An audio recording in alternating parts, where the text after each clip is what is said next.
Hello and welcome. You're watching Addis Media Network, and this is your weekly review reviewing the issues we had over the week. And I am Brant Addis, the producer. With me today is Mahalit Haftu. What a wonderful time to have you here. It's my pleasure to join you here. And over the week there were many issues, and I'll be very happy if you could just introduce us. Okay, so one of the major events that has happened over the week is the Addis Ababa City Council's recent session.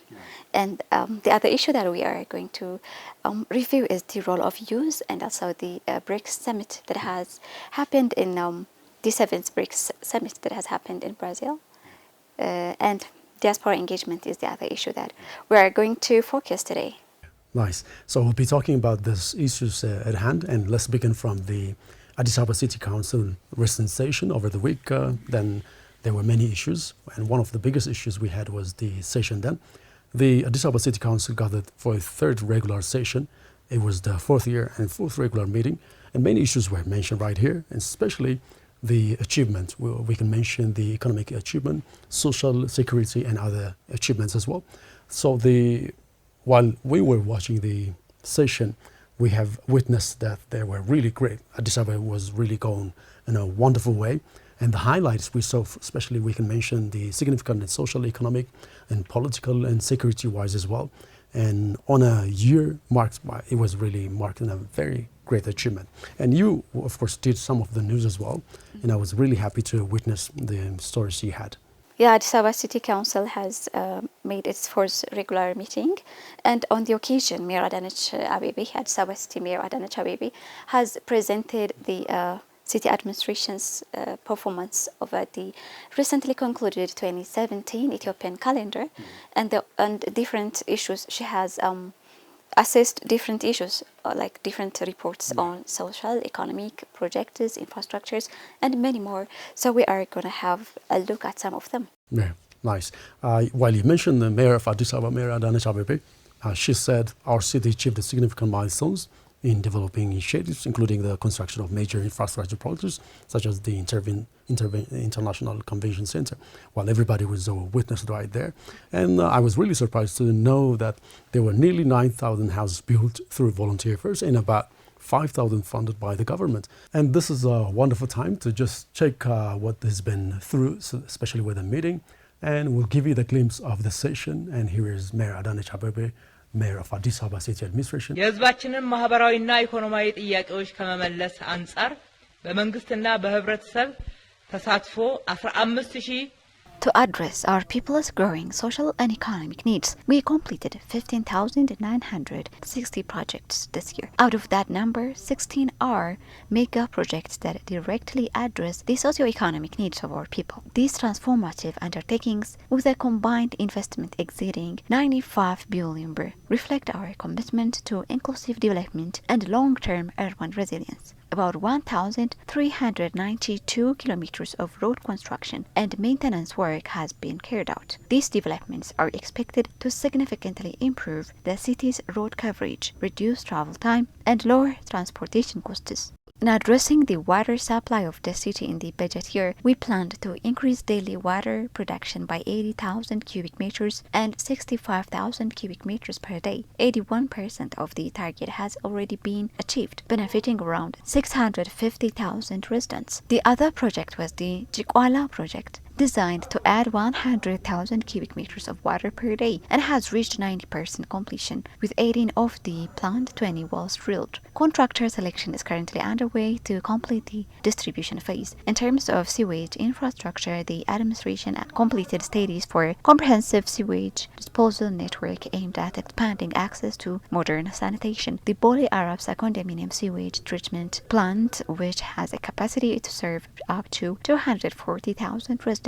is completed and is now operational. In her report, the mayor stated that the city has also made significant progress in addressing the housing shortage. በአጠቃላይ በልዩ ሁኔታ ዝግጁ በማድረግ በበጀት ዓመቱ 55729 ቤቶች ተገንብተው During the 2017 fiscal year, we have made major strides in addressing the housing challenges facing our city. A total of 55,729 houses were constructed and handed over to residents. This achievement was made possible through the collaborative efforts of many stakeholders involved in the housing sector. On the financial front, we have taken significant steps toward responsible debt management. Out of the 54 billion birr in bond debt previously acquired for communal housing projects, we have successfully paid 22 billion birr, reducing our overall debt burden to 32.7 billion birr.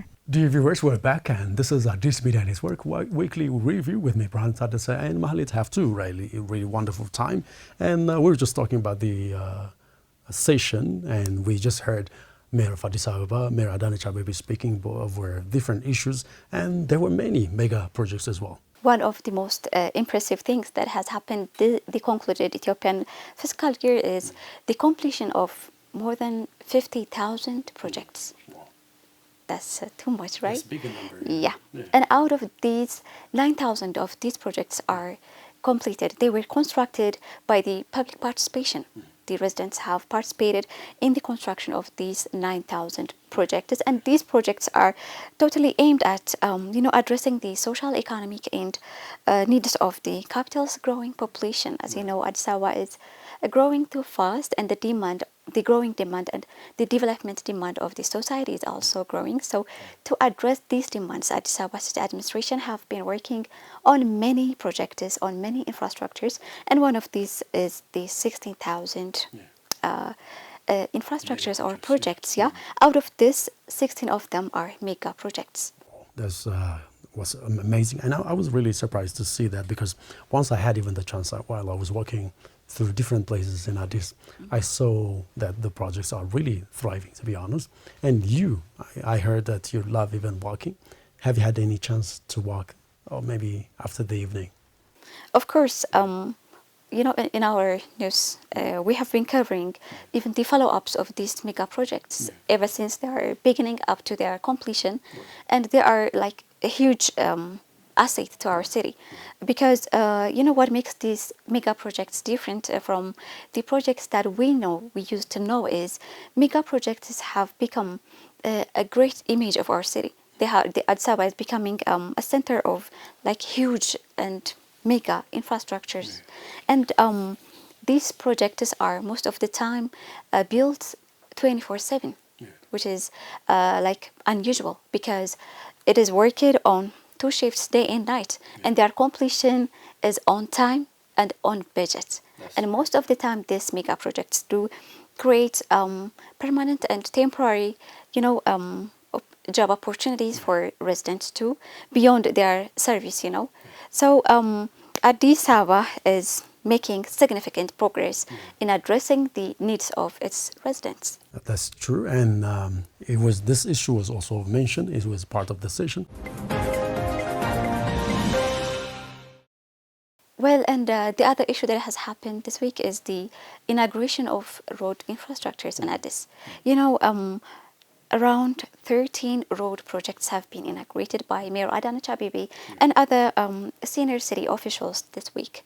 And this 13 road projects do include 8 bridges, which spans a total of 31.5 kilometers. And this is one of the main achievements that has happened in this in the concluded Ethiopian fiscal year. And as you know, Addis Ababa is becoming center of economy, center of unstoppable movement. So such road projects do have a great impact in facilitating the comprehensive development of the city. As you know, infrastructure needs are one of the basic needs that Addis Ababa residents, especially around, these road projects have been inaugurated around the Kaliti, Tulu Dimtu, Kilinto area. And even during the inauguration ceremony, Mayor Addis, said that she had a quote which says, "If you want to develop, then you have to build roads." They are like basic needs for development. That's why the city has been working on this, especially this 31.5 kilometers was like inaugurated within one day. It has been delayed due to due to budget and other financial constraints. However, the city didn't give up from the Exim Bank. However, due to different reasons, they couldn't get the loan. So, to address this, since it is like a challenge that the people have been facing, then the Addis Ababa State Administration has, done within from its own budget. So it was a great event during the occasion. Even different residents of the city have been expressing their appreciation and their happiness over the project. የመንገድ ደህንነቱን የሚያረጋግጡ ለኢንቨስትመንት ምቹ ሁኔታን የሚፈጥሩ Through the road development sector, we carry out road construction and maintenance works that improve urban and road coverage, improve traffic flow, ensure road safety, create favorable conditions for investment, and reduce travel time and money. Thus, 371 kilometers, 95.2 kilometers of covered asphalt cable, 16.1 kilometers of gravel road, 107 kilometers of footpath, and 3.7 kilometers of retaining wall and drainage walls. Repair works covering 1,180 kilometers will be carried out along with road repairs, construction, and repair works of 103,092 kilometers of roads were carried out at a total cost of 24.7 billion birr. የበጀት ዓመቱ ቁልፍ ተግባር የነበረው During this fiscal year, Addis Ababa successfully completed just about 60,000 development projects through government and community efforts. Our city has achieved significant milestones in development initiatives, including the construction of major infrastructure projects such as the International Convention Center, several market health centers, and cultural sites. Substantial progress was made in affordable housing, with nearly 9,000 houses built through volunteer efforts and over 5,000 funded by the government. Development also included corridor projects, public offices and playgrounds for children, sports field, and road improvements totaling over 1,392 kilometers. Additionally, over 1,100 playgrounds and 122 sports fields have been established to promote a child-friendly environment, supporting the well-being of our community.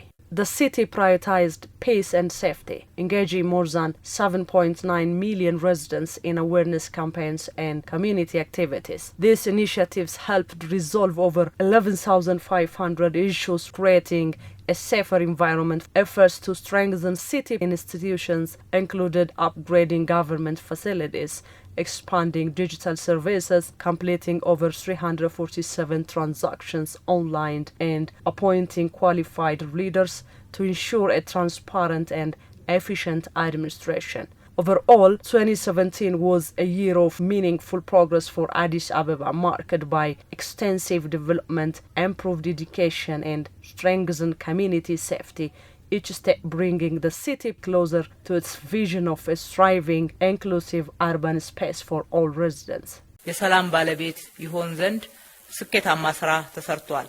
135 ኪሎ ሜትር የተሽከርካሪ መንገድ ደረጃቸው የተሻሻለና አዳዲስ 135 kilometer asphalt road very comfortable to vehicles with other smart and standardized new projects, 100 new road projects, 146 kilometers new pedestrian walkways, 146 bike lanes, athletic tracks, 53 pedestrians and vehicles bridges, 190 drainage systems important to tackle flood, and 83 supportive walls are the outcomes during the second phase of the corridor development. So the next issue that we're gonna discuss on is the role of youth. Yeah. What do you have to say on that? Yeah, youth is really a very wide term, and everybody goes through that time, by the way. And there's no way that you skip it unless you don't reach that time. And people who have been through youth, through that time, especially when they're elderly, they would advise you that you have to use your time, your youth time properly, because that decides your future. And when we come to country-wise, continent-wise, the role becomes then huge, especially when we talk about Africa. Africa has like really rich resources within it. So there are people who are really blaming the Africans that they have never used it. they tell us that we have never used it. It's most probably because the youth has never used it. Mostly it's going far from Africa. They're migrated to different countries, and even within the country, because of poor infrastructure, we barely use what we have inside. So at this time, we're being asked that we have to know what really is there, the potential is there.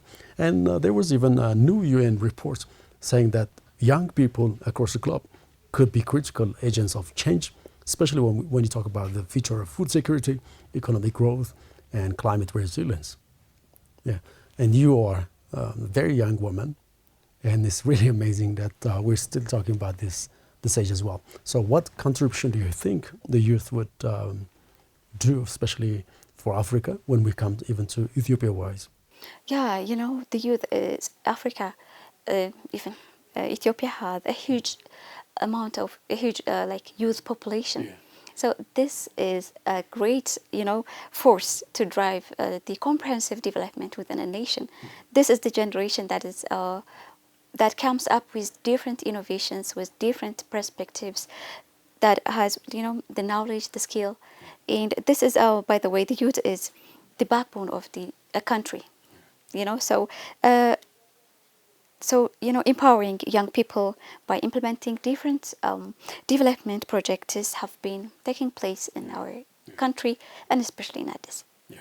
And over the week, one of the issues we remember was the Job Creation Forum. It was the third African Job Creation Forum, and it took place in Addis Ababa under the theme Advancing Job Creation and Economic Resilience through Regional Integration, Digital and Financial Inclusion along agricultural value chains in the AFC-FTA market.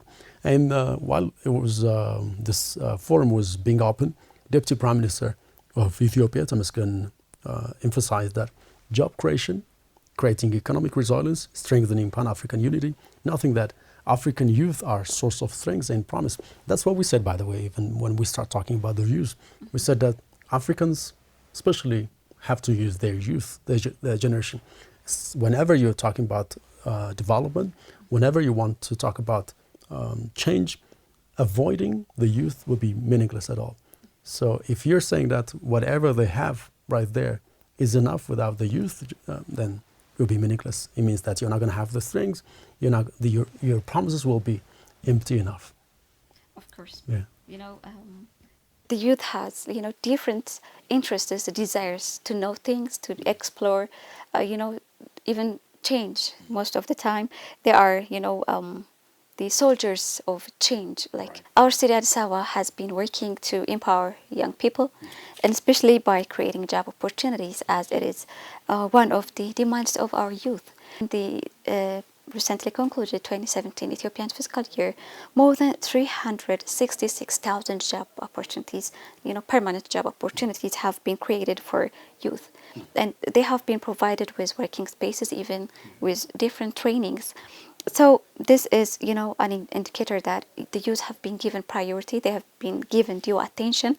So, this is, an encouraging sign of progress towards gender equity and employment. And these youth have been employed in different sectors, including the urban agriculture, industry, trade, manufacturing, and many more fields. የከተማችን አመራሮች እንደምታውቁት 70 እጁ ወጣቶች ናቸው። As you know, 70% of our city's leadership is made up of young people. We firmly believe that organizations and associations like this one play a vital role in equipping young leaders with the practical experience and professional qualifications needed to serve effectively. These platforms are not only spaces for dialogue and development, but also arenas for cultivating responsibility, vision, and leadership. The future of our country lies in your hands. Your commitment, your belief in democratic principles, and your spirit of unity across communities are essential to building a stronger, more inclusive Ethiopia. It is this generation's energy and patriotism that will carry forward the promise of peace, progress, and national resilience. ይበልጥ ተዘጋጁ መሪዎች ለመሆን You must be ready to lead political, economic, and social movements with purpose and clarity. This responsibility requires thoughtful preparation, commitment, and vision. However, such leadership must be pursued in a better and wiser way, not through the difficult and painful paths that Ethiopia has experienced in the past. Let us learn from those challenges and choose a future built on dialogue, unity, and understanding. You must also begin now to practice what it means to serve all Ethiopians equally. Leadership is not just about holding a position. It's about fairness, humility, and the willingness to uplift every citizen regardless of background. Dear viewers, you're watching Addis Media Network, and this is your weekly review, reviewing the issues we had over the week. And I am Burhan Sadasa, the producer, and my colleague right here is Mali Taftu. We're talking about different issues. And right now, let's go to Rio de Janeiro, that's Brazil. We're taking maybe most probably it's going to be our vacation. And yes, we'll talk about the BRICS right there. And over the week, especially from the 6th to 7th of July, the BRICS summit members, the BRICS members who had a summit, and their motto was strengthening global South cooperation for more inclusive and sustainable governance. And that's one of the reasons why BRICS was established. And they have been issues that the other world was neglecting, mostly the BRICS members, mostly those who are developing. Africa is included, most part of the Africa is included, and some said that mostly the Westerns were not including Africa, they were only using for some part. So the summit was, of course, part of this, and saying that the representatives, of course, from different countries summarize the results of their work since the beginning of the year in 3 key areas. That would be very nice to remind us. So we can say that the politics and security was there, economics and finance was also there, and as well as the culture and humanitarian affairs was mentioned with the 17th summit of the bloc. Yeah, the event was, attended by leaders of various countries, including our Prime Minister Abiy Ahmed and his delegation. Yeah, Ethiopia joined the BRICS in 2023, right? Yeah, so Prime Minister Abiy Ahmed attended the event, and beyond this event, he had also held different bilateral and multilateral issues and sideline discussions with member countries, because when Ethiopia joins this group, then it has its own different benefits, and one of the benefits is that it strengthens Ethiopia's relationship with the BRICS members, and this could have a huge impact, especially in attracting investment to our country, in enhancing our image in front of the world, and many more.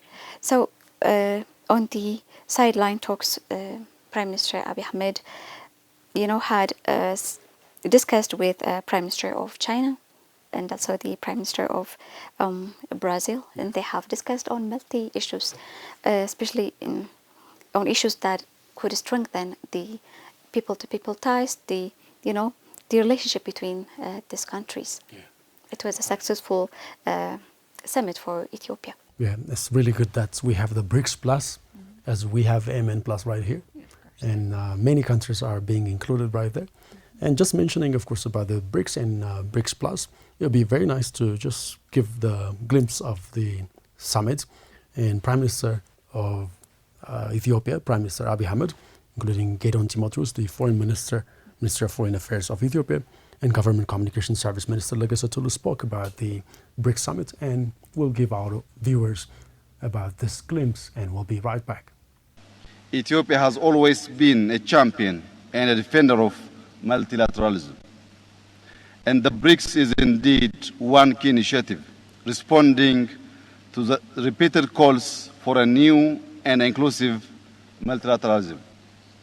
As a founding member of the League of Nations and the Organization for African Unity, Ethiopia's engagement in the international stage has been quite meaningful and impactful. Ethiopia is Africa's second most populous country, with around 120 million people, a greater majority of which are young and dynamic. This demographic dividend, if harnessed properly, can be a significant asset for cooperation through driving innovation, consumption, and providing a large workforce. Located in the Horn of Africa, Ethiopia also serves as a crucial gateway between Africa, the Middle East, and wider Asia. The efforts we are making in intensive infrastructure development within and across the whole region is a testament to our endeavors towards regional integration. ብዙ ሀገራት አብዛኛው የኤነርጂ ምንጫቸው ወይም የኃይል ምንጫቸው ከበካይ ምንጮች ነው። እንደ ኢትዮጵያ Many countries generate much of their energy from pollutant rivers. As you know it, Ethiopia generates over 95% of its electricity from hydroelectric power or renewable energy. In addition, we have other energy sources like solar, wind, so on to be counted for. When the GERD is inaugurated, it will have significant impact to our economy, though the 6 turbines still are generating considerable energy too. When the others get into operation, it will not only power Ethiopia, rather East Africa as whole. It is an energy that the world wants most. In most of climate crisis conference and discussions, the climate polluting energy utilization is causing much more heat to the world. Ethiopia is producing pollutant-free energy to itself and the East Africa region. This is what has been magnified by COP as a source of Ethiopia energy source. ግብርናችንን ለአየር ንብረት ለውጥ የማይጋለጥና የማይበገር እንዲሆን ለማድረግ Irrigation works have been done as to make our agriculture climate resilient. Research and development studies have been done as to develop climate resilient wheat. That is why we have bought revolutionary achievement which is due to the works done by our researchers and scientists to produce drought and heat resistant wheat. That is why we produce much wheat through summer farming. There are other works we do related to agriculture work as with climate change. የተጠናቀቀው በጀት ዓመት ኢትዮጵያ በዲፕሎማሲው መስክ The concluded Ethiopian fiscal year was a year that Ethiopia registered great diplomatic achievements. Efforts were exerted to enhance bilateral, regional and global ties of Ethiopia. It's also worth mentioning Ethiopia's efforts to bring lasting peace in the region, particularly on the Sudan's crisis. Regarding cross-border resources like water, we have done great in the South Sudan process towards signing the cooperative framework agreement. In terms of enhancing economic diplomacy, 160 events were held in the fiscal year. All these events have been organized by various missions of the country in different parts of the world. As a result, 806 companies and investors paid pre-investment visits to Ethiopia. Africa Continental Free Trade Area, we need to identify where our products and services are needed. For example, traders in Nigeria are looking forward to have our cut flowers and also coffee in different parts. This means there is a huge opportunity and we need to organize ourselves and make use of that opportunity. And also we need to be aware that this Africa Continental Free Trade and the World Trade Organizations means a huge of products can come in to Ethiopia. This might seem a good opportunity for consumers, but as a nation, this is not good because unless we produce, we cannot employ, we cannot generate wealth as it should be. And this means we need to have that very clear understanding and work towards that. Not only Africa Continental Free Trade Area, which is in front of us, but also World Trade Organization. And also for this we need to prepare and identify and exploit what opportunities are there. There are huge opportunities for Ethiopian business communities. So Mahalit, I really appreciate that you just came and discussed different issues over the week, and we mentioned the Addis Ababa City Council recent session. We of course mentioned as well the role of youth in Africa and Ethiopia as well. We went to Rio de Janeiro, to Brazil, to discuss the BRICS summit, and of course the final issue was what we had, and I really appreciate that you came and discuss these issues. Thank you so much for having me. It was my pleasure to join here. It was really impressive. Right. Hopefully I'll have you some other time in the future. But for today, I really want to say thank you. Thank you. All right. Dear viewers, you've been watching Addis Media Network's weekly review with me, Brian Sadasa, and that's all we have for today, and I'll catch you next time. Bye for now.